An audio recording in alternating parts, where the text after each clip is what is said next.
Hey all my creative friends, thanks for checking in here where I do tutorials on photography and videography. I'm hoping by doing these tutorials that we can grow and learn together. In this tutorial, I want to go over some of my favorite keyboard shortcuts in Premiere Pro. By using keyboard shortcuts, you can really speed up your editing in Premiere Pro. Using keyboard shortcuts is so much faster than clicking around with a mouse. What you need to do if it's awkward for you is to practice until they become muscle memory. And then it's a lot faster, it'll speed up your editing. Who doesn't want to speed up their editing? Really.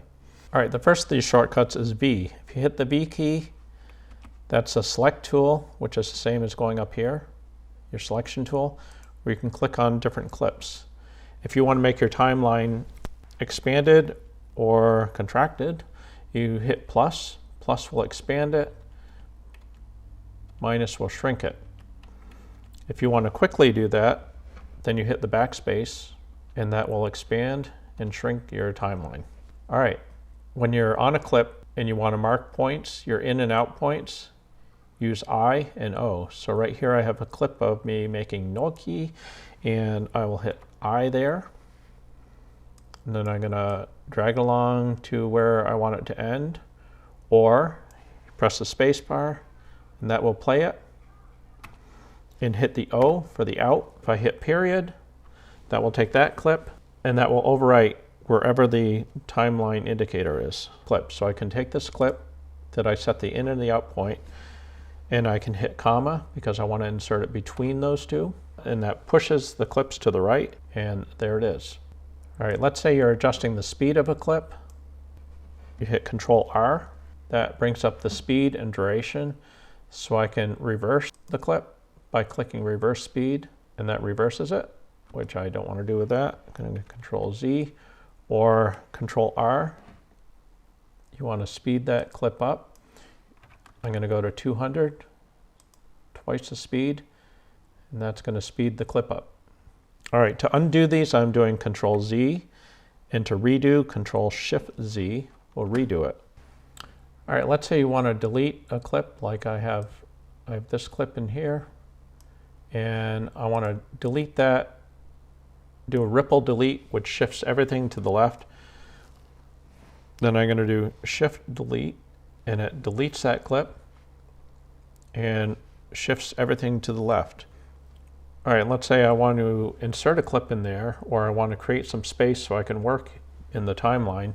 So I want to move all the clips to the right. I'm going to hit A, and that gives that double arrow. And I'm going to shift everything over. Some of the other keys I use a lot are J, K, and L.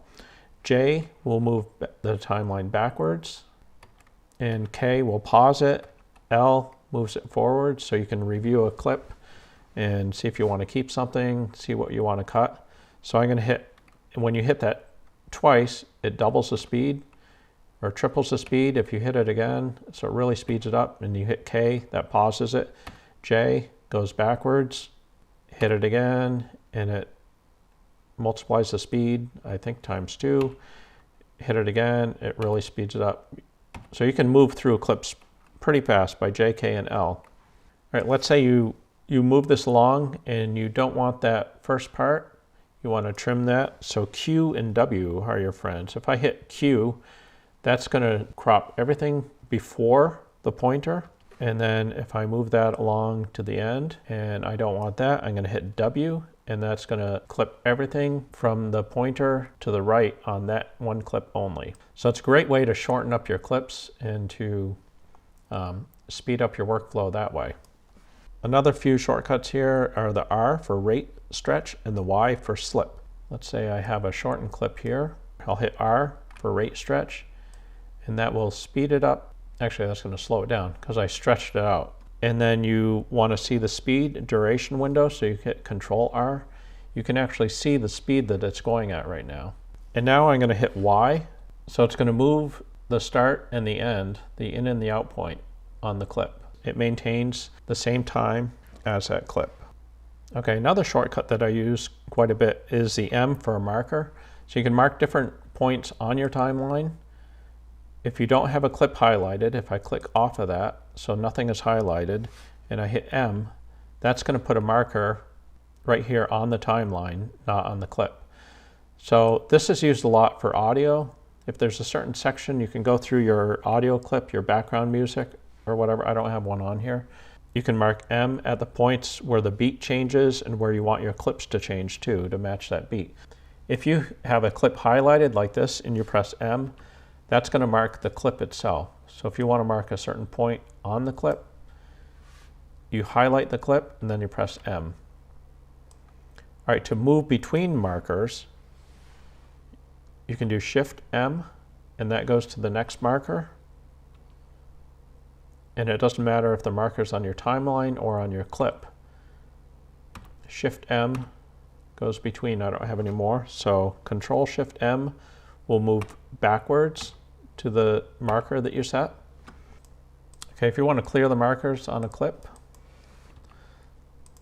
like I have a marker there and a marker there. You have to do a little bit of keyboard yoga. Control, Alt, Shift, M will clear the markers out. You can actually drag the markers around with the arrow key once you press V or you hit the selection tool. And if you select a marker, like I highlight it and do Control, Alt, M, that will clear that marker. Making sure a clip isn't highlighted and doing M. And then I want to clear all of those. Control, Alt, Shift, M will get rid of the markers. Like I said, markers are the most useful for me when I'm doing background music and I want to mark certain points along the beat where I want the clips to change. Then I can create markers. I can easily navigate between the markers and then adjust my clips. Okay, lastly, transitions between clips. You can quickly add the default transition between clips by highlighting the clips, pressing Control D. In this case, I have cross dissolve set as the default transition. So if you go up into your effects and you type transition, and then you go down to video transitions, I have cross dissolve. You can see it's the default by the blue box around it. If I want to set a different one, I right click. Let's say I want dip to black to be the default for this video, so I want that to be the default transition. So I right click and set as a default. And now when I go between clips and I press Control D, that's going to do dip to black. So adding a transition quickly like that, if you have a few that you use all the time, that can be a real time saver by pressing Control D. So I'm going to edit our keyboard shortcuts. So I'm going to go up here to Edit, Keyboard Shortcuts, or you could do Control Alt K. So Control Alt K will open up your keyboard. And let's say I want to see which shortcut is assigned to which key. So you can do that by pressing the different, you can do, these are the defaults. So Z, X, C, you can read what all the shortcuts are set to by default. When you click in here, you press Alt, and you see there's very little that's assigned to the Alt key, or Control. You hit Control, and that's going to show you up here the keyboard shortcuts that are assigned to that Control. Let's say you want to label a clip, so we're going to assign certain keys to that label. So first I'm going to go up into the search box. I'm going to type label. And that comes up with all your different colors here of labels. And then like for forest, I'll click right to the side of forest and I'm going to assign that to Alt 2. And whenever I click up in the box here, the main box, and I press Alt, that tells me that 1 and 2 are assigned to lavender and forest. So I go to OK, and I have this clip here that I really want and I don't want to lose track of. So I want that to be the lavender color, so I'm going to press Alt 1, and that's going to color it lavender. And the second clip is a cooking clip, and I want that to be Alt 2, which is a forest color. So that's a really good way to organize your clips and to keep track of what's happening in there. So I hope by learning these keyboard shortcuts and being able to adapt them to what you're doing them enough so that you have that muscle memory, so that you can quickly edit your clips. You can go through using their shortcuts and you'll come up with your favorite ones, the ones that you use all the time. I hope that speeds up your editing. If you have any favorite shortcuts that you want to tell me, feel free to leave a comment below, and I hope to see you next time. Thanks for watching.